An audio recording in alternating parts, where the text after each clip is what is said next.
নিজস্ব কোনো আয় নেই। প্রিন্ট মিডিয়া এবং ইলেকট্রনিক মিডিয়ার সাংবাদিক বন্ধুদের, আজকে আমরা মূলত এআইসিসির যে সারা ভারতব্যাপী যে কর্মসূচি ৪৫ দিনের যে কর্মসূচি গ্রহণ করা হয়েছে তারই অঙ্গ হিসাবে প্রতিটি এসডিএম অফিসে আমরা বিশেষ করে নতুন যে আইন সংসদে গৃহীত হয়েছে, যেটা কার্যকরী করা হয়েছে, ভিবিজি রামজি অ্যাক্ট, যেটা ইদানিং বা সম্প্রতি যেটা কার্যকরী করা হয়েছে, তার বিরুদ্ধে আমাদের প্রতিবাদ জানাতে আজকের এই ডেপুটেশন। এবং পাশাপাশি যে আইন MGNREGA, যেটা 2005 সালে ইউপিএ সরকারের সময় হয়েছিল, সেই আইনে যে কর্মচারীদেরকে যে কাজের অধিকার প্রদান করা হয়েছিল, যে লিগ্যাল রাইট দেওয়া হয়েছিল, সেই রাইট বা অধিকার এই নতুন আইনে সম্পূর্ণভাবে তুলে নেওয়া হয়েছে। তাদের কাজের কোনো আর অধিকার থাকবে না, তারা কাজ চাইলে দেওয়া না দেওয়া অথরিটির উপর নির্ভর করবে।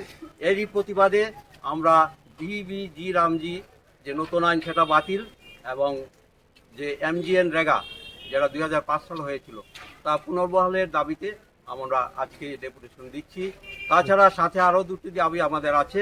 একটি হলো শ্রমিকের মজুরি, যে দ্রব্যমূল্য যে বৃদ্ধি পাচ্ছে তারই পরিপ্রেক্ষিতে ন্যূনতম 400 টাকা করা, এবং বছরে 200 দিনের কাজ বরাদ্দ করা, যাতে গ্রামীণ অর্থনীতি যাতে সবল হয়, গ্রামীণ এলাকার যে দুর্বল মানুষ, দরিদ্র মানুষ, তারা যাতে দুবেলা দুমুঠো ভাত খেয়ে বাঁচতে পারে, তারই জন্য আমরা এই 4 দফা দাবির ভিত্তিতে আমরা ডেপুটেশন। কোথায় দিচ্ছেন ডেপুটেশন?